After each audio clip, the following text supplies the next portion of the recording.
जीवन का सबसे कीमती धन क्या होता है? एक शिष्य ने अपने गुरु से सवाल किया। गुरु ने इसका उत्तर देते हुए जवाब दिया कि चाहे मेरे पास पैसे ना हो, चाहे रहने के लिए छत भी ना हो, चाहे कोई सुख सुविधा ना हो, लेकिन अगर मेरा शरीर स्वस्थ है तो मैं दुनिया का सबसे अमीर इंसान हूं। शिष्य ने पूछा कि गुरुदेव, आप 100 साल को पार कर चुके हैं, फिर भी आप इतने स्वस्थ हैं। आपकी बुद्धि बड़ी तीव्र है और आपका चेहरा भी सूर्य की तरह चमकता रहता है। गुरुदेव, क्या आप इसका रहस्य हमें बता सकते हैं? गुरुदेव ने कहा, हाँ, क्यों नहीं। सबसे पहले तुम्हें अपने पाचन तंत्र की क्रिया को समझना होगा। जो भी आयुर्वेद का विद्वान होता है वह यह जानता है कि अगर आपका पाचन तंत्र लगातार भोजन पचाने में लगा हुआ है तो स्वाभाविक है कि ऊर्जा की एक खास मात्रा भोजन को पचा रही है। इसी कारण ज्यादा भोजन करने के बावजूद भी आपका दिमाग और आपका शरीर बेहतरीन ढंग से कम नहीं कर पाता। तुमने देखा होगा कि भोजन करने के बाद जब पाचन प्रक्रिया शुरू होती है तो हर जानवर नीचे बैठ जाता है, क्योंकि दूसरी चीजों के लिए पर्याप्त है। ऊर्जा नहीं बचती है, चाहे वह मांसाहारी हो या शाकाहारी हो। हर जानवर खाना खाने के बाद नीचे बैठ जाता है और यह इंसानों के लिए भी एक जरूरत है। खाना खाने के बाद वह बैठ जाना चाहते हैं क्योंकि दूसरी चीजों के लिए पर्याप्त ऊर्जा नहीं होती। अगर आप अपने शरीर की पूरी ऊर्जा का इस्तेमाल करना चाहते हैं तो आप अपने शरीर को ऐसा बनाकर रखिए कि आप जो भी खाएं, कुछ भी खाएं, तो 1.5 से 2 घंटे के अंदर आपका पेट खाली हो जाना चाहिए। पेट खाली होने से मतलब है भोजन आंतों की दूसरी भाग में चला जाना चाहिए, क्योंकि वहां प्रक्रिया दूसरा पेट की थैली में मौजूद हो तो बेहतर है कि आप अपनी गतिविधि को कम कर लें। अब अगर सोचिए, सारा दिन आपके पेट में खाना मौजूद रहेगा तो आप अपने जीवन की पूरी क्षमता कम कर लेंगे। अब खुद देखिए, आपके पेट में खाना मौजूद होता है तब शरीर कैसा महसूस करता है, और जब पेट खाली होता है तब शरीर कैसा महसूस करता है। आप खुद पाएंगे कि आपका शरीर और आपका दिमाग तब बेहतरीन रूप से काम करता है जब आपका पेट खाली होता है। इसका एक पहलू और भी है। देखिए, हम सब जानते हैं कि हमारा शरीर नई कोशिकाओं को बनाता रहता है और पुरानी कोशिकाओं को खत्म करता रहता है, जिससे हमारे शरीर का शुद्धिकरण होता रहता है। लेकिन जब भोजन हमारे पेट में होता है, यानी कि हमारा पेट जब खाली नहीं होता, तो यह शुद्धिकरण 80% कम हो जाता है। वह सारी गंदगी जो शरीर से अपने आप बाहर निकलती थी, अब वह निकलना बंद हो जाती है। कुछ समय बाद आपके लिए तरह तरह की समस्याएं पैदा करेंगे।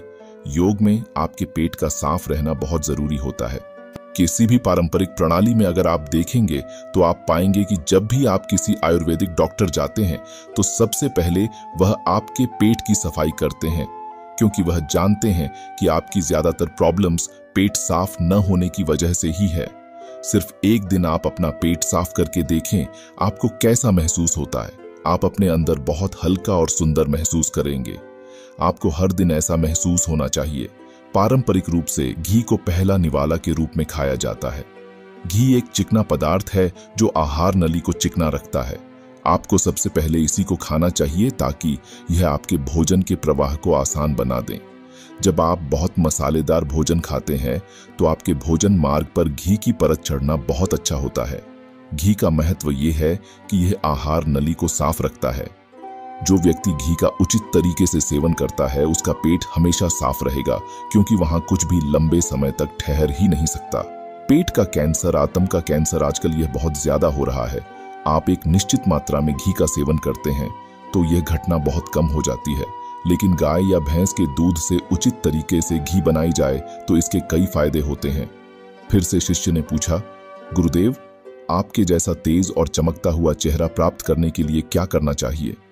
गुरु ने इसका उत्तर देते हुए कहना शुरू किया कि देखिए, आज के समय में बहुत सारे लोग सुबह उठते ही खाली पेट चाय पीते हैं चमकता हुआ तेजस्वी मुख पाने के लिए। हमें कुछ प्रक्रिया नहीं अपनानी, हमें बस अपनी दिनचर्या सही करनी है, अपना खान पान सुधारना है। सुबह खाली पेट चाय पीना जहर के समान होता है। वह धीरे धीरे आपके अंदर आपकी आंतों को कमजोर कर देता है। धीरे धीरे एसिडिटी होने लगती, मन और मस्तिष्क शिथिल होते जाते हैं।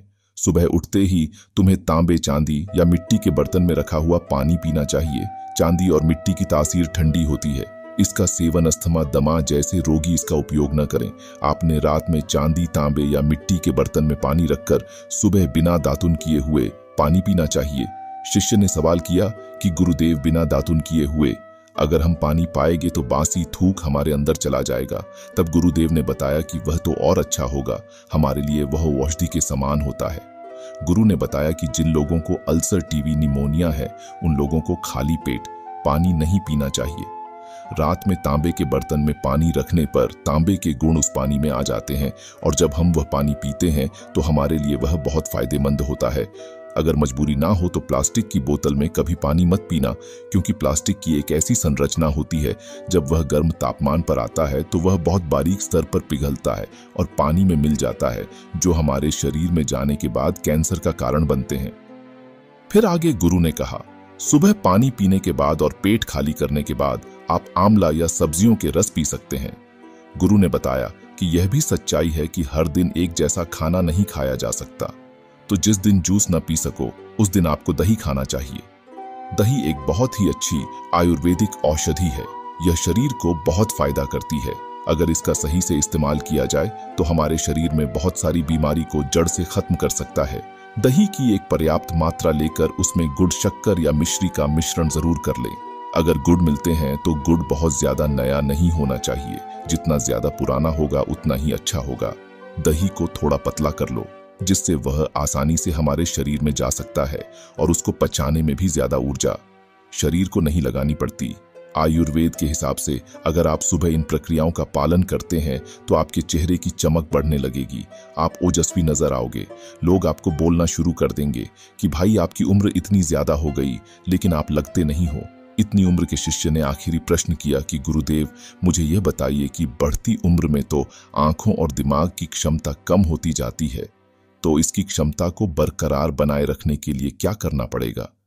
गुरु ने कहा कि जैसे जैसे उम्र बढ़ेगी वैसे वैसे बुद्धिमान होते जाओगे।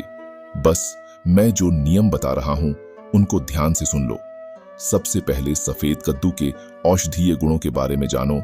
आयुर्वेद के हिसाब से सफेद कद्दू का जूस कैंसर को मिटाता है और साथ ही दिमाग को बढ़ाता है। लेकिन यह समझ लेना कि सफेद कद्दू का जूस ठंडा होता है, इसलिए जिसे सर्दी जल्दी पकड़ लेती हो इसका सेवन नहीं करे दिमाग और आंखों को तेज करने के लिए। अगला नुस्खा जो मैं बता रहा हूं, 5 देसी बादाम की गिरी, जो छोटी वाली होती है क्योंकि वही देसी होती है। बड़ी वाली में इतने गुण नहीं होते हैं जितना छोटी वाली गिरी में होते हैं। 5 ऐसी छोटी गिरी और अखरोट को रात में पानी में भिगो दो। सुबह उनके छिलके उतार कर और उन्हें किसी पत्थर के खरल में डाल करके उसे बारीक कर लो। उसके ऊपर गाय का दूध या भैंस का या बकरी का भी ले सकते हो, लेकिन गाय का दूध सबसे ज्यादा महत्वपूर्ण हो जाता है।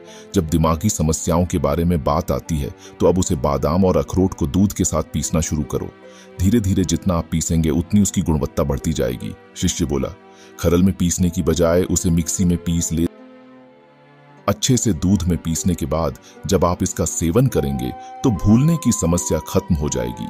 जो लोग ज्यादा सोचते रहते हैं ऐसे लोगों के लिए ठंडाई का काम करेगा, जिससे उनका दिमाग अपने बेहतरीन स्तर पर कम कर पाएगा। इसके बाद शिष्य ने अपने गुरु से आशीर्वाद लेकर अपने घर की तरफ प्रस्थान किया। तो दोस्तों, कैसा लगा यह ज्ञान आपको कमेंट सेक्शन में जरूर बताना, और फिर भी आपको कोई सवाल हो तो वह कमेंट में जरूर पूछे।